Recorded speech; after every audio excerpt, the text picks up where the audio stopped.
Public Building Commission meeting will come to order. There is one item on the agenda this evening. Consider adopting a resolution authorizing the City of Gardner, Kansas Public Building Commission to issue its lease revenue refunding bond series 2012A in the aggregate principal amount of $3,160,000 for the purpose of refunding certain outstanding revenue bonds and approving certain documents and other actions in connection with those bonds. So, Laura. First item is please restate the money to be $3,105,000. Okay. As council knows, we had a bond rating call last week, and I sent out in your weekly update about the city's credit rating, and I will let Tom Calico with Springstead Financial Advisors address that to you in just a minute. But I gave you the summary in the weekly update that it was fine, and we're still confirmed at AA3, but I'll let him go into detail. And then also, PBC Commission is aware that at the July 2nd meeting, we approved selling these refinancing bonds for the simple purpose of interest cost savings. And we did have our bond sale today. We did achieve the target. I'll let Tom give his glowing remarks, but we did well. And it's all as we hoped, and even a little better. And I also want to point out, after Tom gets up here and talks to you about that, when you adopt this resolution, you're authorizing the sale, and you're also authorizing that staff goes ahead and follows up with all the documents it takes to make the sale, and everybody signs whatever needs signed, et cetera. But I did want to point out again that there is a post-issuance compliance and continuing disclosure policy built into this for the PBC. You may recall that council passed an exactly same policy, identical policy in April. The IRS is being really interested in written policies for post-issuance debt compliance. And so Bond Counsel Riley has written one, and we passed it for the city on April 2nd, and now we're passing it for PBC tonight. And when you approve this resolution, that will be included. It's all part of the same thing. You took care of it there too. I just want to make sure you understood that. Okay. And there's no changes. I mean, staff has always been responsible for post-issuance compliance, and this just says who's responsible, and it's in writing, and that makes the IRS happy.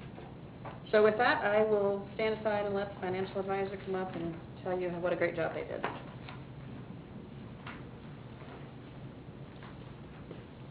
What a great job we all did. Tom Calico at Springstead, City Financial Advisor. Laura's covered quite a bit, so I'll try not to repeat what she said. We did hold a sale today at 11 o'clock for a sale of city's lease revenue refunding bonds, Series 2012A. These bonds were originally in the amount, as noted, of $3,160,000. That was reduced to $3,105,000 because we received approximately a $55,000 premium on the bonds. You can think of a premium as kind of prepaid interest. It's a marketing tool that underwriters use, but we were able to use that cash then to reduce the amount of the borrowing. The purpose of the bonds was strictly, as Laura noted, for interest cost savings and to match up also your debt service with your cash flow, your utility cash flow. These bonds originally financed City Hall. We were refunding the 2013 through 2021 maturities of the bonds. That's all the remaining maturities.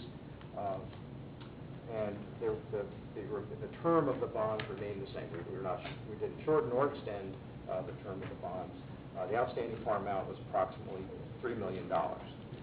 Bids were taken at 11. We received one bid from Robert W. Baird of Red Bank, New Jersey, with a true interest cost of 2%. This just anecdotally is the third bond issue that Robert W. Baird has purchased from the city of Gardner since 2010. So they've been a frequent purchaser and a frequent aggressive bidder. With this bid, we achieved the savings target of $400,000. So $400,000, so over the 9-year remaining, that averages out to about $45,300 a year. So pretty good savings. We had several local bidders who participated in Robert W. Baird's bid. It's not uncommon for you have kind of a lead underwriter, and then they have what's called a syndicate, which is other banks that join with them in their bid. We had several local bidders, folks who joined in. Those included names like Commerce Bank, Country Club, and Central States Capital, which is the former DeWay Financial Network. So we think that at least part of the explanation as to why the one bid is we did have other local potential bidders joining with Baird in their bid. We also had a very busy marketplace today. Bond volume was up considerably over last week, and we think that in a busy competitive sale calendar, this issue being smaller and also having a less common security for the bonds just slipped through some folks' attention, and others' attention were focused elsewhere on larger, less complex transactions. Looking over the bid and comparing it to other comparable bids as best we can, we do feel it's a market rate bid, especially when you consider the non-bank qualified status and the form of security. You might recall from my prior visits with you, some bids can be deemed what's called bank qualified. This basically is just a term that means that if it's bank qualified, then commercial banks can get favorable tax treatment for purchasing those bonds. That's in the case if you're issuing less than $10 million in a year, and in this particular year we've exceeded that amount. We did get a rating from Moody's. Moody's affirmed the city's AA3 rating on all of its outstanding bonds and assigned a AA3 rating to these bonds. Strengths, in particular strengths that were cited by Moody's in their report, the city's stable financial operations and adequate reserves, the above average residential wealth indices. We, in summary, recommend that you award the 2012 A-Lease revenue bonds to Robert W. Baird, and I'd be happy to answer your questions. Commission, any questions for Tom? Thank you. One question, Laura. As far as membership on the commission, do we need to vote Cheryl specifically, or is it by position? It was stated that it was by position, and then it also, in the last meeting, we said Michael Press or his successor. Okay. So unless Patty has different, I think we're fine. It's part of your ordinance. Okay. And this would be resolution number 8. number 8. How would the commission like to proceed with resolution 8? Move we approve resolution number 8. Second. Motion Harrison, second Morrow, that we approve resolution 8. Harrison. Yes. Morrow. Yes. Harrison Lee. Yes. Corley. Yes. And I vote yes. Resolution 8 passes. All right. There being no other business for the Public Building Commission, I would entertain a motion to adjourn. So moved. Second. Motion Morrow, second Harrison, that we adjourn. All in favor indicate by saying aye. Aye. Motion carries. 4-minute break.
glad I saw that. It was great. Yeah, he was.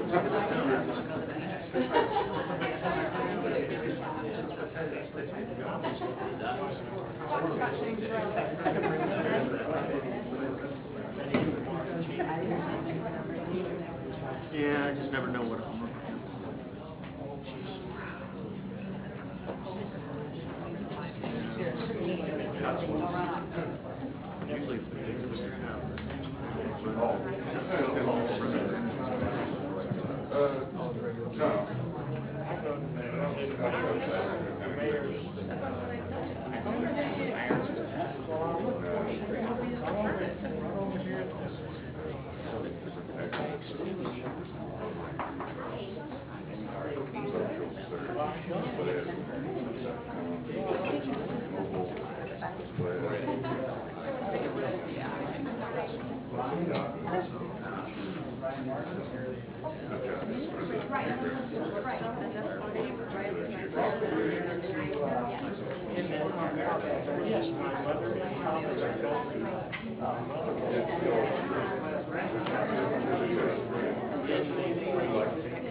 Right, I work for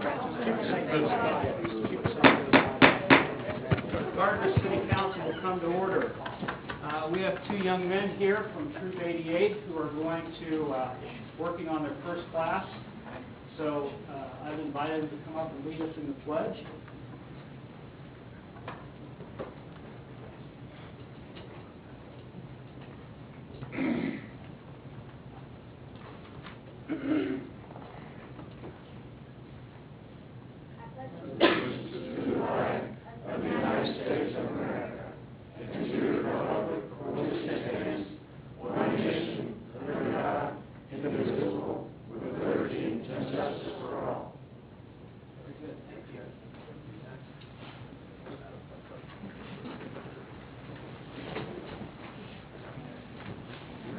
All right, thank you both very much.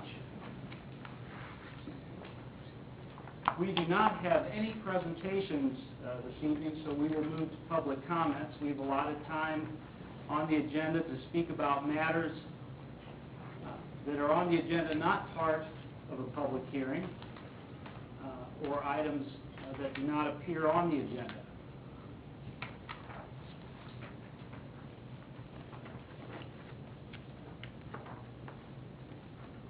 That being the case, we'll move on to the consent agenda. Is there a councilman who wishes to remove an item from the consent agenda? 3 and 4, please. How would council like to proceed with consent items 1 and 2? I move we approve consent agenda items 1 and 2. Second. Motion Morrow, second Freeman, that we approve consent agenda items 1 and 2. All in favor indicate by saying aye. Aye. All opposed? Motion carries. Consent agenda item number 3, consider the acceptance of easements and rights of way for the final plat for Bruce Brown Spondables First Edition, recommended to be renamed Bruce Brown Spondables First Plat, FP 12-03. I just had one question about that, where it says that it represents a decrease in density, and therefore you don't recommend the excise tax.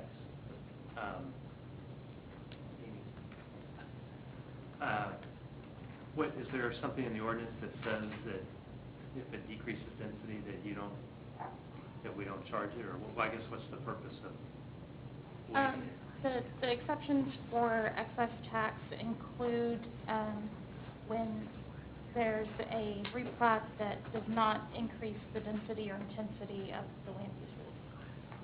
Then you can waive it. Then it is exempted. Why is that? I'm not the one who wrote it, so I'm not really Oh, sure. okay. I believe that's fairly common, though, for most cities. Okay. Any other questions? How would council like to proceed with consent agenda item number 3? I move we approve consent agenda item number 3. Motion Morrow, second Harrison, we approve consent agenda item number 3. All in favor indicate by saying aye. Aye. All opposed? Motion carries. Consent agenda item number 4, consider authorizing the mayor to execute a facility usage agreement for the Gardner Senior Community Building to be used as a senior nutrition center. Just one question on that one also as well. Do we know what our costs are to maintain the building To maintain the building? maintain and heat it and cool it? I mean, it just seems like we ought to charge whatever it costs us to keep it open. I know it's a benefit to the citizens, but Sure. it seems like a county thing. I don't have available with me this evening our true cost to maintain that facility. That would take some time to get together with Dean from Building Maintenance to get that. That's some information we can gather, but I don't have that available this evening. Would you know something? Hey, Jeff, do they, even though they utilize the building every day, there are things that they do as well, right, that help from a general kind of maintenance and cleanup perspective? The city, we do find value in them utilizing the facility on a daily basis. They actually help us keep an eye on it, if you will. Let us know of any concerns or problems we may be having day to day out there. They also do a really good job of helping us keep it clean. We do have a cleaning service, but I've noticed over the years that they kind of go the extra mile when cleaning up after themselves. It's nice to have the extra set of eyes there on a daily basis. We do rent the facility out to a large number of groups throughout the year, but they're there every day during the week, and we do find value to that. One of the other things that they do provide that I don't believe is listed in here is they pay for the phone line that is in the building, and that is there for any and all to use, but they do cover the cost associated with that.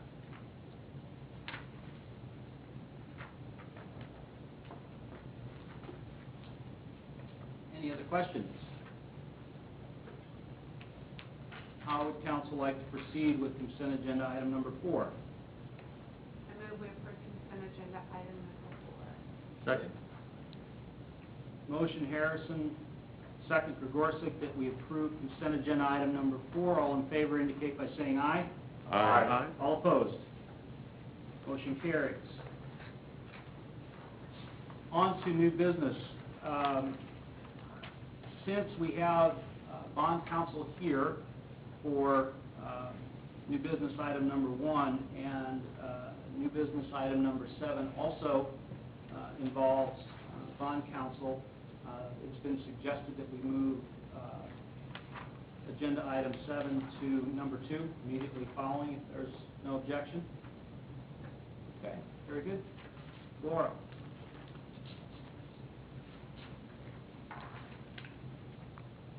Earlier this evening, the Public Building Commission approved Public Building Commission Resolution Number 8, authorizing the issuance of the City Hall PBC refunding bonds. And as discussed at that meeting, it was for purely interest cost savings, and the targets noted in the council action form of far more than 3%. It was like 9.9% net present value and about $400,000 a year in actual money saved. $400,000 a year, $400,000 overall, $45,000 a year roughly savings. The Public Building Commission did approve accepting the sale of those bonds, and tonight it is the governing body that approves that, as well as when you adopt this resolution, you're authorizing that the city will also enter into a restated lease agreement with the PBC for the city to continue to lease City Hall from the PBC. You're also approving a restated trust indenture with the Bank of New York Mellon Trust Company as the trustee for these transactions, authorizing the mayor and staff and all those parties involved to execute all the documents necessary, and you covenant the city will continue to comply with the tax code and use the bond proceeds as noted in the resolution, and you approve the content and form of the official statement. So make sure you're covering all that in the resolution, but you're basically saying yes to the PBC, saying yes. And this would be resolution number 1874. 1874. And Laura, just for the rest of the council, we did change the amount, right? Yes, I'm sorry, yes, I should have mentioned that, thank you. It's, instead of $3,160,000, par amount went to $3,105,000 because we got a premium, which has, Mr. Calico was explaining, is a marketing tool, but it means we can use that money to reduce the amount of the par. Did we ever check and find out of whether we could pay the bond off early and save the money rather than have it go to the general fund? Remember that? Okay, well, let me, yes, we did, but I want to make sure that money isn't going to the general fund. The savings is staying in the bond and interest fund Okay, sorry. that had challenges for the fund balance because of the delinquent special assessments we have in there. So the premise originally was we needed to find savings, and this was available. But we did check into that, so I'll let Tom come up here and address that.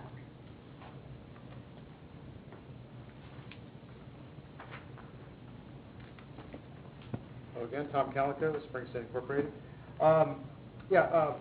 City Administrator and Finance Director asked us to take a look at that, and our understanding of the question is that if we had kept the debt service payments about the same, and rather than, and basically just use the lower interest rates to accelerate the payoff of the debt.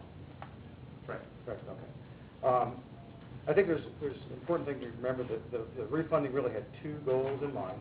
One of them was certainly to save money from interest cost savings. The other was to match up the cash flow a little better to what's available in the bond and interest fund.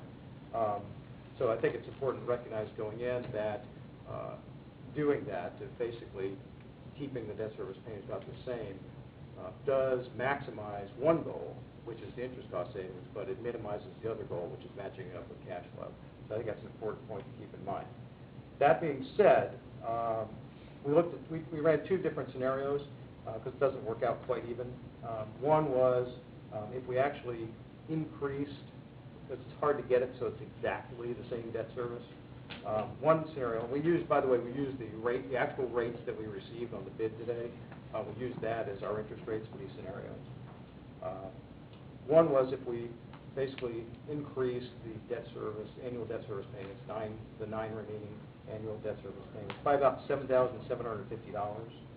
In that case, we would be able to retire the debt 1 year earlier, so 2020 instead of 2021.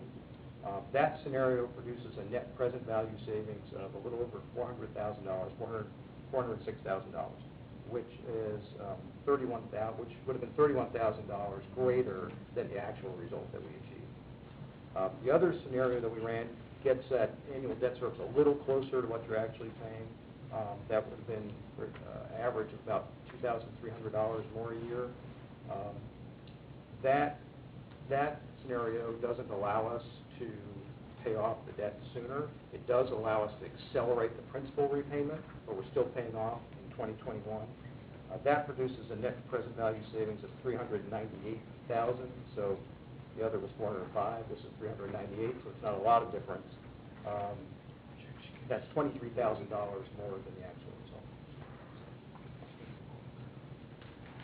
I don't remember, though, hearing that it was a stated goal to match the cash flow. I just remember hearing that it was an obvious no-brainer to cut our costs while we can. But is that? I don't remember that being talked about. I guess we didn't discuss that with council because the financial team already knew there were challenges in the bond and interest fund, and there's no way of knowing exactly how much money like Tom just said, he used the interest rate from today's sale. But when you're running scenarios, you don't know if you said we want to reduce the maturity by 1 year or 2 years that you would have gotten the same bid, the same interest rate, or you might not have gotten any bid at all since we got one bid. So we were working with the challenges in the bond and interest fund because of delinquent specials more so than we were about reducing the term of the debt. So henceforward, since you brought this question up, we will try to run, but they'll be hypothetical, but Tom will be aware to say, well, what would happen if we did this? But you won't know what your market will be till it happens. So you'll have to arrive at a decision before that. So for, I think what you're saying is if we have three scenarios, basically the two that Tom just went over plus what we actually did, we would then distribute those separately. I don't think maybe you should. You know, this is actually a fairly common question we get when we discuss refundings with municipalities. Oftentimes, they will ask this question. Well, if we kept our debt service about the same, what would the savings be? And clearly, I mean, just as your own personal finances, clearly, if you can pay off the principal sooner, then it's beneficial. It's not uncommon among our clients today who say, you know, I don't want to accelerate. I'm doing the best I can just to keep the debt, just keep the maturity the same, pay it off at the same amount of time, because like many communities are struggling with the recession. Local governments lagged going into the recession. They're lagging coming out of the recession. It's going to take a little while for property values and sales taxes to come back. So a lot of our clients, they ask the question, but oftentimes the decision in the end is, well, let's just keep the principal maturity the same and take those cash flow savings. Because it meets our situation better. I think I might, if I can rephrase your question, I think she's asking, could we have marketed the different scenarios? No, that's really not done. I'm sorry. Okay, no, so you basically, what you're saying is we would have to have that discussion and we would have to go out with one.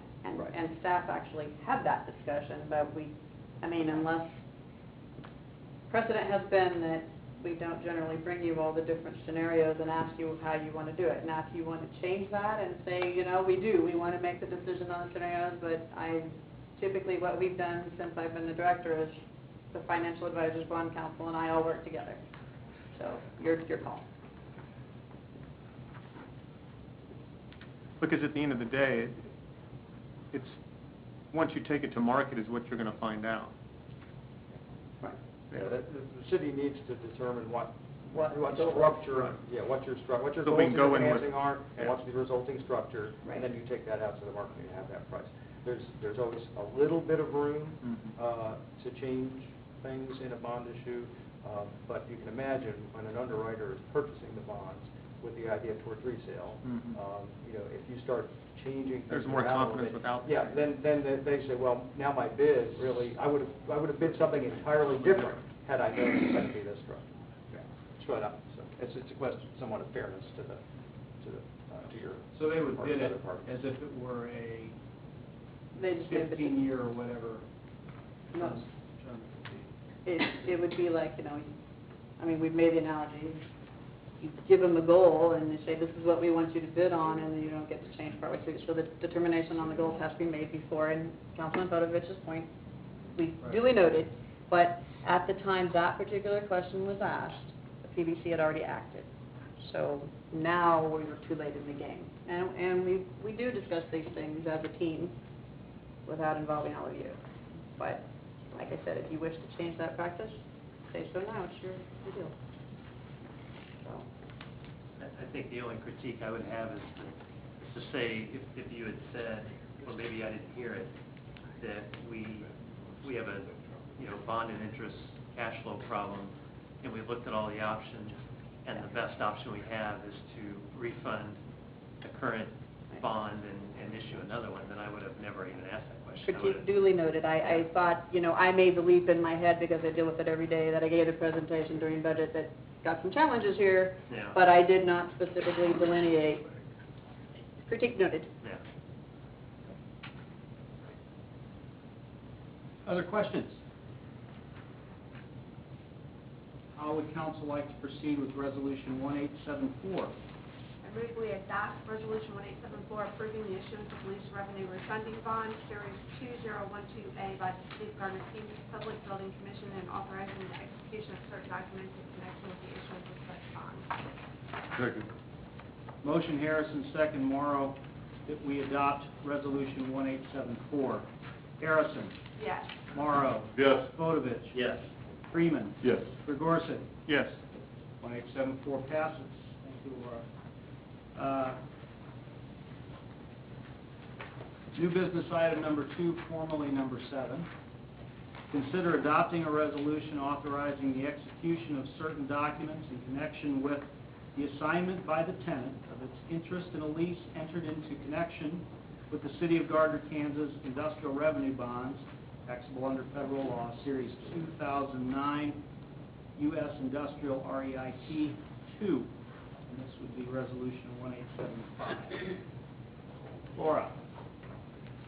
It has been requested, well, let me start from the beginning. Back in October of 2009, council approved an ordinance 2332 authorizing the issuance of industrial revenue bonds, Series 2009, for the purpose of essentially the Coleman facility at the Midwest Commerce Center. And in connection with that industrial revenue bond issuance, the city entered into a lease agreement and a payment in lieu of tax agreement as the owner of the property with the tenant at that time was and still is at the moment, U.S. Industrial REIT 2, and they subleased the facility to the Coleman Company. Included in both the lease agreement and the pilot agreement, there is language that allows the tenant to assign its interest in both the lease and the pilot to another party with the consent of the city. So, U Industrial REIT has indeed requested that the city consent to their assignment of their interest in both the lease and the pilot agreement to RT Midwest Commerce 1 LLC. And as stated in the accompanying resolution, the new tenant will continue to sublease to the Coleman Company. In summary, there are no changes to the previous arrangements for this facility except for the change in tenant. And Bond Counsel Riley is here to answer questions, and there's also others here as well if you need. Questions from council? I have one quick question. With U.S. Industrial REIT, as a Texas-based company compared to the one that is asking for the reassignment being a Delaware-based LLC, does it change what the city is protected as far as the liability standards goes? Because I know Delaware is a much more corporate-friendly state if things go awry. The type of entity that's the tenant doesn't affect the city's exposure. Okay. One way or the other. And state law and the documents provide for the protection of the city. So that doesn't change a thing. No. but it's in the- City has no liability for the payment of industrial revenue bonds. In fact, you're prohibited under state law from using any tax revenues from paying off Okay. industrial revenue bonds. That was my. What is the tenant's reason for selling and going from, I'm assuming they are two different entities, or are they just same entity renamed under I believe LLC? I believe they're two unrelated entities. I think just a business decision. I mean, the same reason people sell businesses all the time. There are representatives here if you want them to provide any other answers, but I think that's it. I mean, it's just, like I said, it's just like if I owned a building here in the city and I had it fully occupied by a tenant and I decided I wanted to liquidate that asset, use my money somewhere else, I would sell to somebody else, the lease in the same place, that's the same thing that's happening.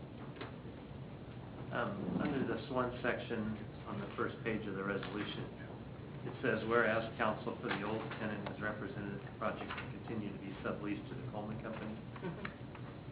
And maybe it was in the next pages, I don't remember seeing it, I remember thinking I was going to look for it, but I don't remember. But just because they say, the old tenant says that it's going to be subleased, is there any acknowledgement by the new tenant that that's going to happen? They're here, they can address it. I will tell you, under the existing document, there's no requirement that they sublease to Coleman. It was authorized that they sublease to Coleman, and that's what they did, but there's no requirement right now that they sublease to Coleman. Would they still be eligible for the tax benefits through Section 2? Yeah, it doesn't. Yeah, actually, that was one of my questions on the next page.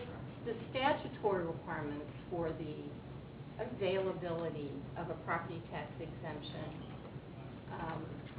are really, for industrial revenue bonds, there's really the only prohibition under state law is that a retail facility isn't eligible for a property tax exemption. The original tenant met the other policy requirements that the city had in that it constructed a building of a certain size, and it made that capital investment. And then, so under what circumstances would the 50% abatement go away? Is there any, I mean, we're on the hook for that for 10 years, I think it was? Or? Under the existing arrangement, yes. So The city is obligated for under. No matter what happens with the new tenant, There's no requirement that they sublease to any party in particular. Now, there are requirements in the pilot agreement that if, for example, they have to make a payment in lieu of tax agreement equal to 50%. If they don't make that payment, then you would have the right to terminate.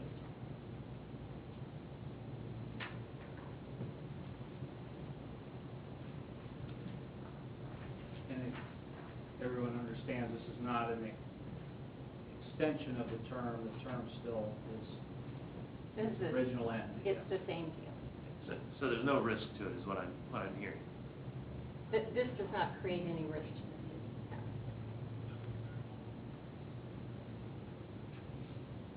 No. And I guess if we didn't agree to it, what risk could we have?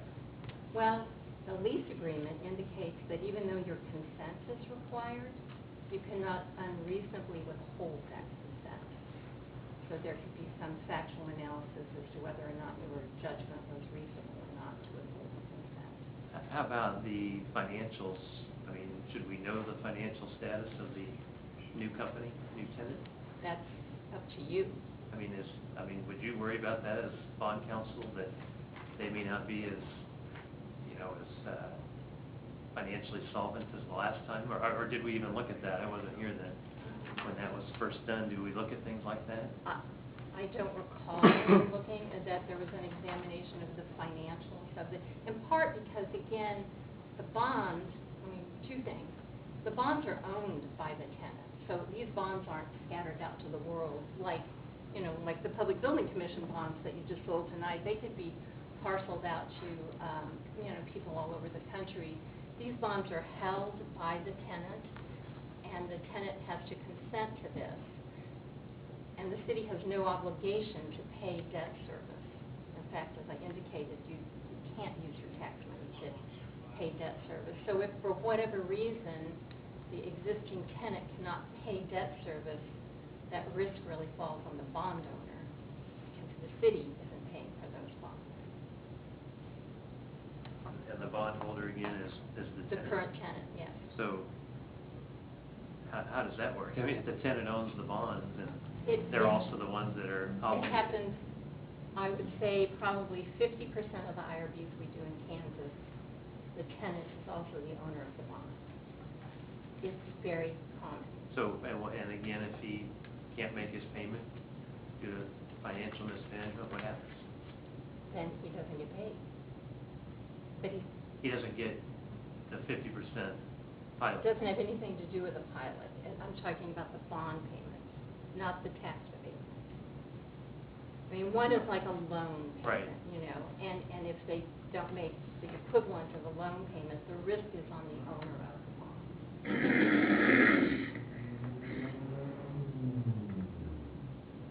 So we basically would not get any tax revenue from them if they defaulted on their obligation. But again, what obligation? I mean, as bondholder and also the tenant that subleases the property to Coleman, that they're, But the city doesn't receive any, the only money the city receives from that facility is your payment in lieu of tax. If they do not make that payment, then you have the right to terminate the abatement. Meaning they would have to start paying 100% of the taxes. Because somebody still owns that facility. But- Somebody If- somewhere owns that Assuming facility. that they are solvent and can do that. yeah, but I guess what I'm saying is if they're not solvent and they can't do that, then we're Then it would be like any other property in the city where the property owner wasn't paying their taxes. It would But be. we're not required to pay it. yeah. We can't pay it. We're not allowed. So you don't think that it's important to know the financials? I think that's a decision for the governing body. Well, what is your opinion of that? Do you think that's something we should do before we make this decision? I would say it's not common for a city to look into the financials in the case where the bonds are owned by the tenant. I mean, if these bonds had been marketed to third parties, I mean, unrelated third parties, then I would think you would want to employ a different analysis. So again, no risk. I don't think this assignment creates any new risk to the city.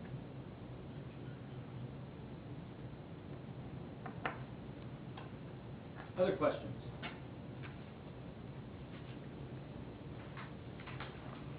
How would council like to proceed with resolution 1875?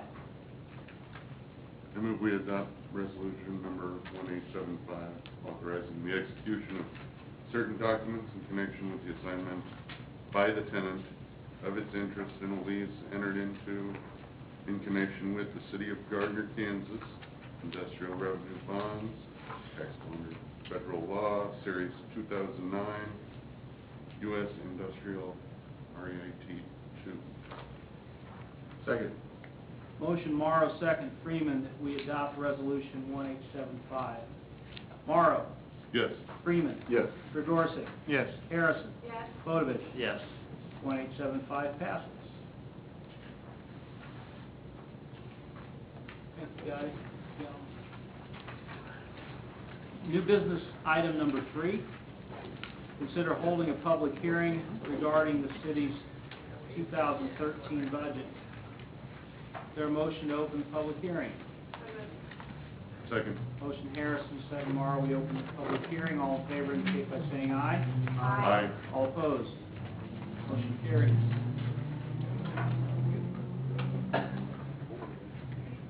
public hearing is now open for anyone who wishes to speak about the proposed 2013 budget.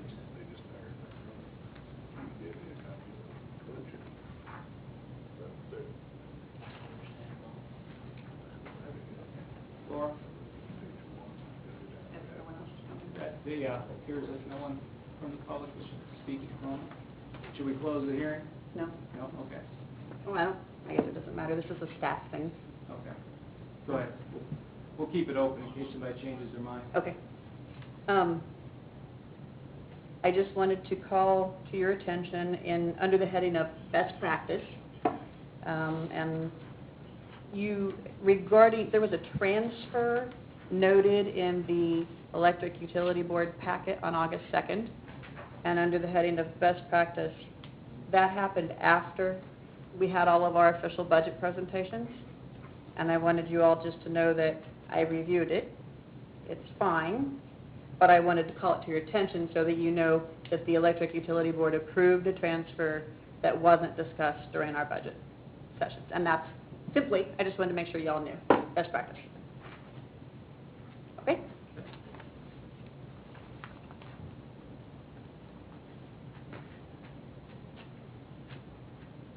There being no comments from the public, I would entertain a motion to close the public hearing. So moved.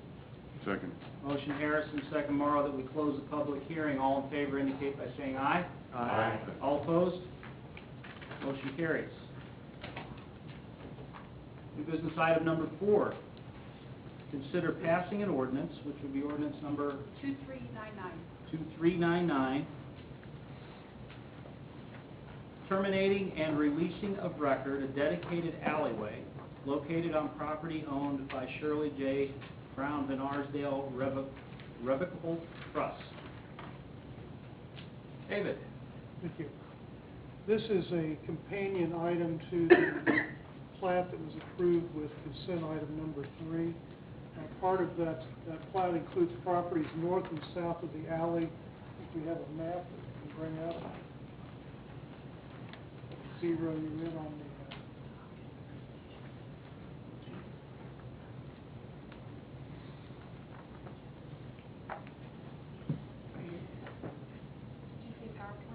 yes, this is PowerPoint.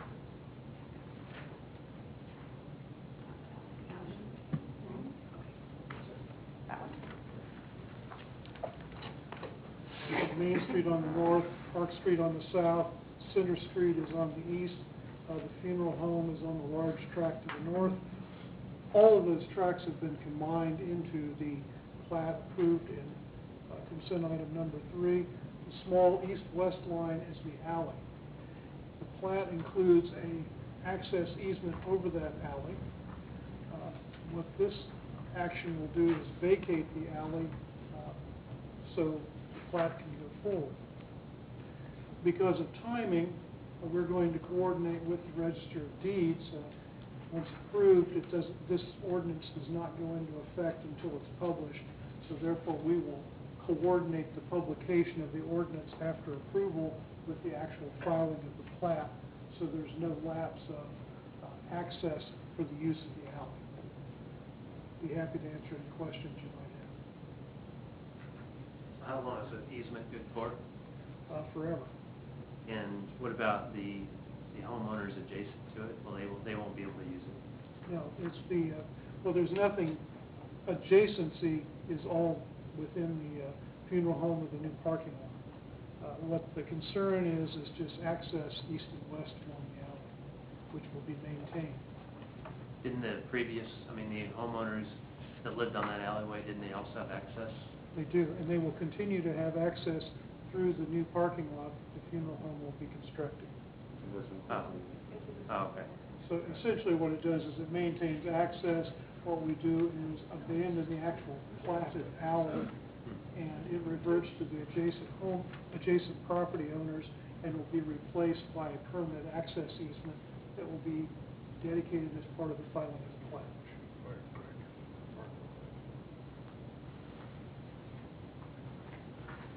Other questions? How would council like to proceed with ordinance 2399? I move that we pass ordinance number 2399, terminating and releasing of record a dedicated alleyway located on property owned by Shirley J. Brown, Van Arsdale, Revocable Trust. Second? Motion Freeman, second Gorsick, that we pass ordinance 2399. Freeman. Yes. Gorsick. Yes. Bodovich. Yes. Harrison. Yes. Morrow. Yes. 2399 passes. New business item number 5, consider passing ordinance number 2400, revising chapter 12.25, Gardner Lake Rules and Regulations of the Gardner Municipal Code. David? Thank you. This has been a work in progress for quite some time. Jim Melvin has invested a great deal of effort into it. What you have before you has been reviewed and discussed with the Gardner Lake Association. I don't believe any of their members are here. Essentially, Yes, he is. Harold's here. Harold, I didn't miss you. Harold's here. But primary purpose is a housekeeping measure. The existing ordinance has considerable references to boat licenses, fishing licenses, which the city does not issue by contract that we entered into many years ago with the Kansas State Wildlife and Parks Department. Also, there is a position called Lake Commissioner, which is a city councilman that is appointed to adjudicate overall matters regarding the Gardner Lake. That position has not been appointed for as long as most people can remember. What we've done is try to update this. One of the big items is to define first and second tier lots, which has been an issue for quite some time. If you are not directly fronting the water, then you cannot have a dock, because whose property will that dock be sitting in front of? Any second tier docks that are in existence today will be grandfathered until they're removed. They cease to pay their dock fee or they abandon. Okay, sorry, what about a new owner? A new owner, as long as they maintain, a new owner, as long as the dock remains there and it would be transferable to that new owner of the second tier lot. However, if you were to purchase a second tier lot without an existing dock, you would not be able to install it. Okay, thank you. The only item in which the Gardner Lake Association and staff disagreed upon was the issue of waiving dock fees, currently $15 a year for a dock that, if it's in an area that has sedimentation, if the lake is very shallow, they requested that dock fee be waived. We're recommending that we not implement that provision, mainly for administrative, who's to define what's usable or not. Additionally, if it's not unusable, why would they not want to just pull their dock? So, and I don't want to speak for Harold, but I believe that's the only point we're in disagreement on. Pardon? I believe that the only issue we're in disagreement on is the dock, or the waiving the dock fee for shallow water. Yes. The other item too is the original ordinance, or the existing ordinance, has a number of fees that are all a matter of code. This version takes the fees out, as we have on many other fees, puts it into a resolution, also eliminates all fees relating to boats, fishing, and the only fees left are relating to docks. And there will be this next business item is a replacement resolution, so we can go ahead and proceed with getting our dock assessments for this year. How many docks are there? Just a ballpark. I mean, Around 200. Around 200. Does the $15 cover our costs? Again, I mean, it just seems like that's a fee It would somewhere from the 50s, perhaps, maybe. It pretty much handles the cost to go out and inspect and administer. It's a function of, it is the city's lake. We do want to control that. There is a agreement that's working its way through that would somehow basically define possibly putting some assistance from the Lake Association on that to cut our administrative costs. However, since we own the lake, we are still required to make the assessment and collect the money. but it's about a break-even proposition.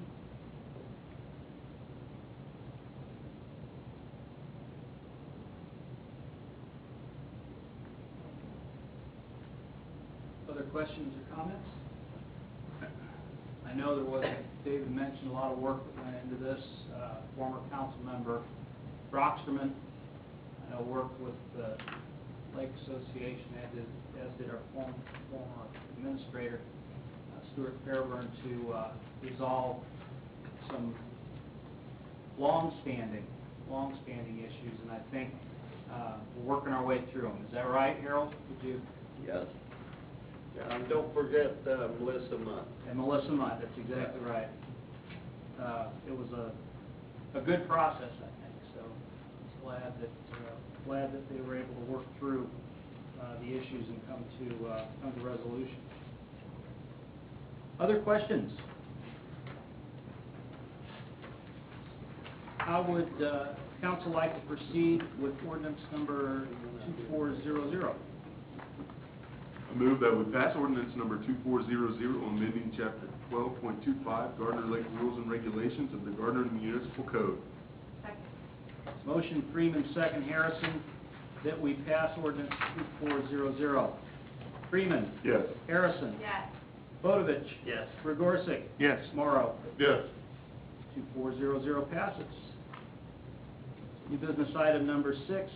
This is that follow-on resolution. This would be resolution 1876, setting the dock fees for docks at Gardner Lake. Further questions? How would council like to proceed with resolution 1876? I move we adopt resolution 1876, setting the fees for dock permits, fees for docks and fees for failure to number docks. Second. Motion Harrison, second Gregorczyk, that we adopt resolution 1876. Harrison. Yes. Gregorczyk. Yes. Morrow. Yes. Freeman. Yes. Bodovich. Yes. 1876 passes. New business item number 7. Consider passing ordinance number 2401, providing for the addition of a community development director. Mary. Good evening. As we talked about a couple meetings ago, back in, I think it was 2009, we had a reduction in force of our community development department. And we are continuing to struggle and be concerned about that department and putting that department, placing it for success. This action is to create the community development director, to bring that director in and then help us begin to see how we need to put that department back together to serve our developers and our citizens. This department does planning as well as codes enforcement and development, so it's a critical part of the future of our city. We are looking at this point, we have eliminated the assistant city administrator on your salary ordinance. Most of those duties have already been assigned out to existing staff. Ms. Harrison Lee is still evaluating that position, but at this point it is not sitting in that salary ordinance that's been provided to you. And then the resources and the money available from doing that is how we'll pay for this community development director. We also, if you'll look at your salary ordinance, we have collapsed ranges 8 and 9. That basically is just putting all of our directors into one bundling unit. There is no salary impact for anyone in doing so, so there's no financial impact. So our recommendation is to approve this ordinance and to add the community development director and collapse ranges 8 and 9 into one. Questions?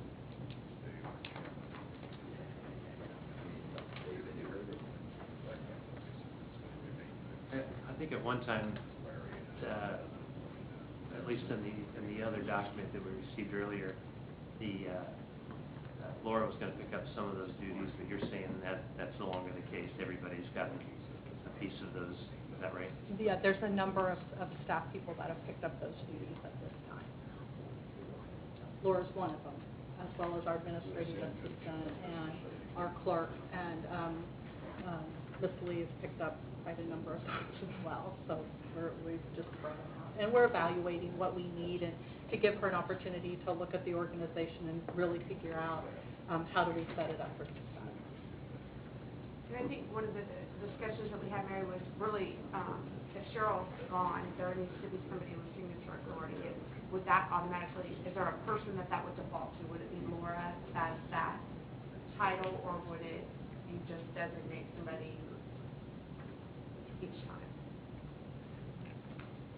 We still need to evaluate kind of the overall organization and how that would function.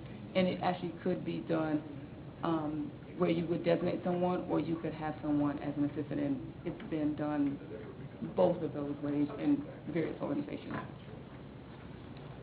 So I guess the summary is we're not abandoning the assistant position completely. We're not taking it out. We're just not, rather than bundle like we did last time, we're moving forward with the community development director because it's perceived as a more immediate need, and we'll take the time to evaluate the duties associated with the assistant and make a recommendation at a later date. That is correct. Correct. I have one, not a question, but a request, actually. If this passes this evening, as it moves forward where we start to interview and find candidates, if the council, I don't know if there's anyone on the council that's actually sat here when we had that position in place, from a wage standpoint or anything else, if we could get a wage study, maybe a very simple one, but prevailing wage for that position. And I know we always want to compare it to the other cities in Johnson County, but that's not always a fair comparison. I'm thinking more of the other 20 to 30,000 citizen cities in Kansas and the areas, you know, the Hutchisons, the Salinas, the Derby's, places like that, because that might be a better comparison than trying to say, let's pay what Lenexa pays and let's pay what Olathe pays. So as part of the exploration going forward, I'd like to see a study that has that laid out so we can consider that. Absolutely, and you know, the Mark salary study that we use has cities of, even Okay, though it's great. the metro, there's some that are 2,000 and there's some that are hundreds of thousands. So when you look at that average, it really does incorporate a great number of cities. But yes, we can absolutely go out and look at the more rural areas. We haven't historically done that, but that's not a problem to One do that. specific to this position as well. Yes, With the absolutely. same role. Not a I problem. know we've used like Peculiar, Missouri, for example, in the past. It's a very similar community size-wise and so on. We've used Gladstone too, I believe, as a, comparable in that respect. But yeah, I mean, we're not comparable to Overland Park per se, so. Yes, and when we look at those cities of, when you just think population, you also want to look at what's going on in those cities and are they growing, what's in their proximity, so that we really do get someone who's going to have those skills that we're going to need next to the intermodal and the transportation and the metro. So we're a little unique and we need to look at all of that in comparison. This is a decision you'll be making and Cheryl will be making, not, we won't be interviewing the candidates for this. Is that correct? No, yes, we will be doing that at the city manager and HR level, that is correct. And just to kind of expand on what Mary indicated, there are some things we want to look at. We are looking at the salary and the wage. We're also looking at the job description for this position. This is a critical position for the organization, given where we are in terms of positioning for economic development. So the skill set that we are looking at now versus what was originally looked at, there's quite a difference in terms of what we're requiring in terms of educational level as well as years of experience. So more longevity, Yes, yes. not in the person, but in the position. In the position, absolutely, as well as someone who is more at the director level, looking at the degree requirements, looking at the number of years, looking at progressive supervisory experience. So making sure we have someone who has the ability to kind of have that visionary outlook that will be in line with the vision that this council set forth. Before we actually approve the hiring, shouldn't we see the description of what we're getting? I mean, we see the price, or we see a price range, but we don't really know, if the skill set that comes with that price range is what we're interested in. So maybe we should table this discussion until we see a job description. Well, actually, the job description is something that we should be working on at an administrative level. The policy component of it would be simply you authorizing a position, and then we would bring back a staff person within the salary range that you authorize. Yeah. But- Yeah. But we really need to craft the job description between,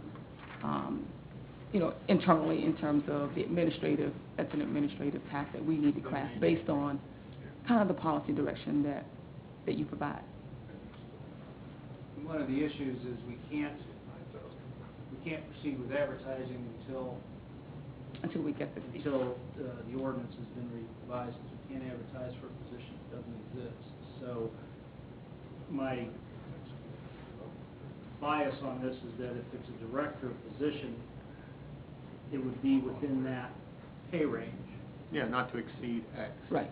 And you guys build a back. And then Yes.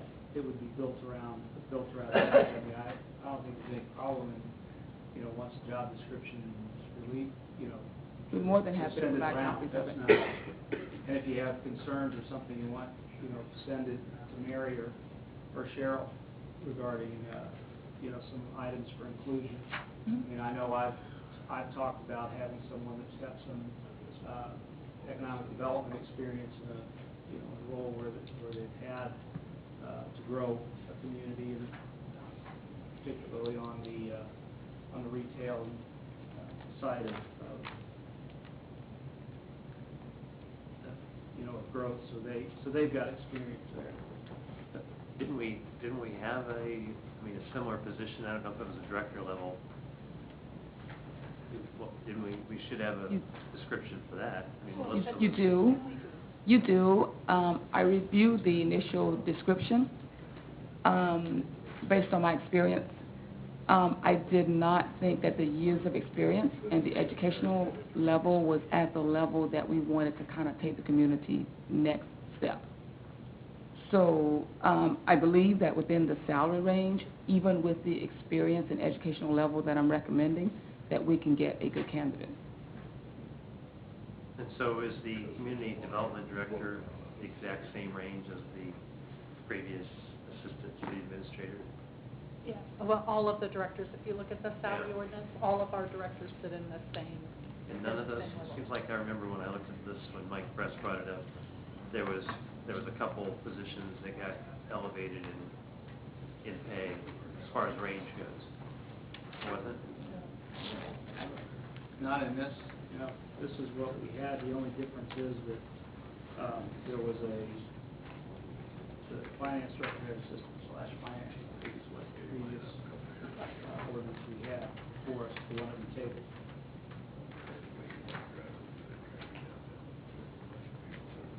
Also, on section 3, as I pointed out many times, prior to this discussion of it, I think the city administrator should not be able to set the individual salary without, without concurrence by the council. So when you say, I guess there are several facets of this. So if Cheryl hires a new community development director, are you saying that you want to approve that salary on a new hire, as well as, I'm assuming you also want to approve any sort of raises given outside of the normal benefit? Yeah, this is, the catalyst really is what happened at the end of the end of fiscal year 2011, which, there's a set standard, I guess, by which we increase pay, right? We have a whole policy chapter devoted to that, and everything I read, I didn't see really too much there that would have allowed anybody to make a decision without some, performance-based or some change in job description, and I never saw that. So I think that council should be just to make sure that we fulfill our responsibility to not spend money that's left over, as it was last year, apparently, that we should have the final chop on whether those raises are granted. Well, I guess I take exception to the statement to spend money that was left over. It wasn't looked at as, oh, there's money left over, let's spread it around. That's not at all what happened. What Well, occurred. it wasn't budgeted for, though, was it? Everything's budgeted for. I mean, it was, I mean, there was all no- of the money is budgeted. I mean, we've had that conversation. I- But what was done within the authority of that position. And it was discussed on numerous occasions by this body.